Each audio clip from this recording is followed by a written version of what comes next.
ہے کوئی مریم جیسی نیک عورت؟ جب ان کو اکیلے بیٹھنے کی اجازت نہیں ہے تو یاد رکھنا بیٹیوں، اگر اپنے آپ کو جہنم سے بچانا ہے پردے کی پابندی کرو۔ ابھی آپ لوگ اہل البیت کی بات پہ بڑا ناز کرتے ہو، کرنا بھی چاہیے، لیکن میں سوچتا ہوں یا اللہ، سیدہ فاطمہ کا ذکر کتنا سنتے ہو، کتنا سنتے ہو، کتنا سنتے ہو، مچلتے ہو، اپنے آپ کو ان کا غلام کہتے ہو، ان کی کنیز کہتے ہو، لیکن کیا یہ بھول گئے سیدہ پاک سیدہ فاطمہ الزہرا نے اپنے بچوں سے بھی اپنے سر کے بالوں کو چھپایا؟ ایک دن کسی نے امام حسن یا امام حسین سے کہا تھا، حضرت امام حسین کی بات مجھے یاد آتی ہے، حسین تیری ماں بہت نیک تھی، توجہ کرنا، تیری ماں بہت نیک تھی۔ امام حسین کی آنکھوں میں آنسو تھے، کہا تو نے سچ کہا، میری ماں کے وصال کے وقت میں صرف 7 سال کا بچہ تھا، لیکن اس عمر میں بھی میں نے اپنی ماں کے سر کے بالوں کو کبھی نہیں دیکھا۔ 7 سال کا بچہ ہے بیٹا، کہتے ہیں کہ میں نے اس عمر میں بھی اپنی ماں کے سر کے بالوں کو نہیں دیکھا۔ یہ ہوتا ہے پردہ۔ اللہ اکبر۔ پھر میرے آقا صلی اللہ علیہ وآلہ وسلم کی کنیزوں، آج یہ بھی ہو رہا ہے کہ لڑکیاں اجنبی مردوں سے تعلق بنائیں۔ استغفر اللہ، یہاں کی لڑکیاں ایسے نہیں ہیں، بڑے شہروں میں ایسا ہوتا ہے فلموں کی وجہ سے، سیریلوں کی وجہ سے، لیکن ویکسین کے طور پہ یہ بات میں کہہ رہا ہوں، ٹیکہ لگاتے نا بیماری سے پہلے، اس کے طور پہ کہہ رہا ہوں، اگر یہ دنیا کے اندر عورتیں پاک دامن ہو جائیں، کسی مرد کی مجال نہیں ہے کہ وہ کسی عورت پر ڈورے ڈالے، کسی عورت کو بہکائے۔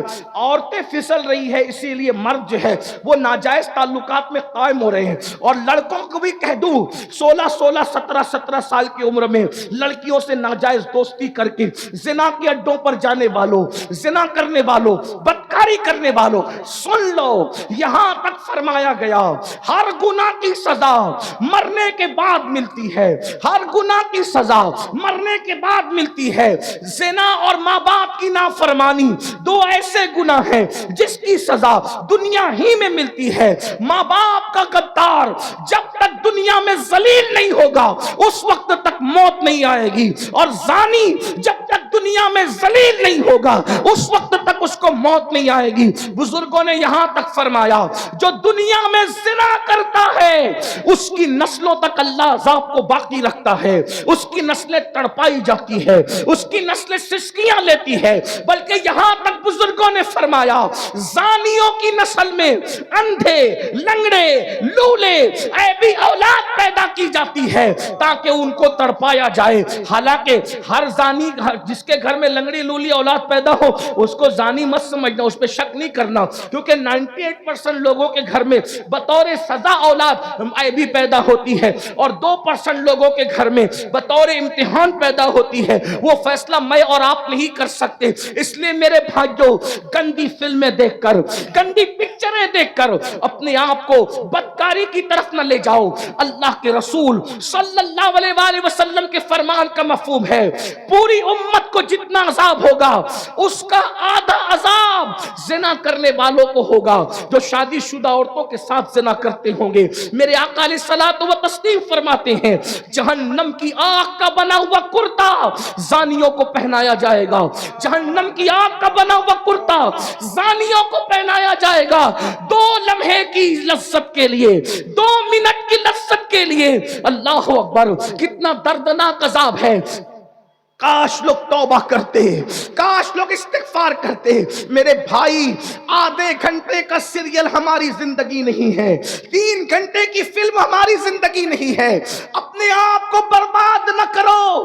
اللہ کے سچے رسول فرماتے ہیں جہنم میں پہاڑ ڈالے جائے تو پہاڑ بھی پگھل پگھل جائیں۔ جس جہنم میں پہاڑ پگھل جائیں گے اس جہنم میں میرا آپ کا کیا بنے گا، ہماری ہڈی پسلیوں کا کیا بنے گا۔ یہ کسی مولوی صاحب کا قول نہیں، کسی مفتی صاحب کا قول نہیں، کسی شیخ الحدیث صاحب کا قول نہیں، کسی جلسے کے نقیب اور خطیب کا قول نہیں، یہ تمہارے اور میرے سچے رسول کا فرمان ہے۔ آقا نے کہہ دیا زانی کو آگ کی قمیص پہنائی جائے گی تو پہنائی جائے گی، وہ اس سے بچ نہیں سکتا۔ میرے تمہارے سچے رسول نے فرمایا اس سے بڑھ کر دردناک بات اور کیا ہو سکتی ہے۔ اگر حدیث میں نہیں آتا تو میں بیان کرنے کی ہمت نہیں کرتا۔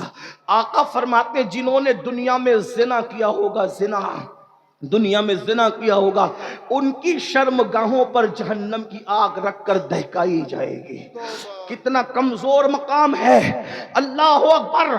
اس کمزور مقام پر جب جہنم کی آگ دہکائی جائے گی کیا بنے گا؟ یہ دنیا ہی سب کچھ ہے, دنیا کی لذتیں سب کچھ ہے. اے میری قوم کے جوانوں, یہ جوانی ختم ہو جائے گی. 16 سال سے جوانی شروع ہوتی ہے, 40 سال پہ جوانی 50 سال پہ ختم ہو جاتی ہے. یہ جوانی جانے کے لیے آتی ہے.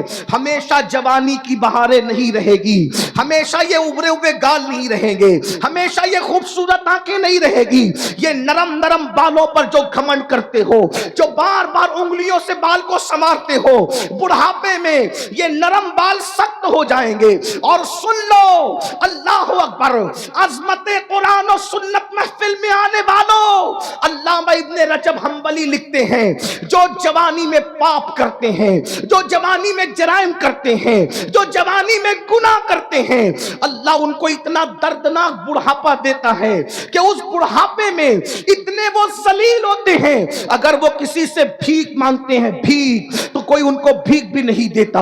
وہ بستر میں چادروں میں منہ چھپا چھپا کر کے روتے ہیں. وہ رات کو تارے گن گن کر رات گزارتے ہیں.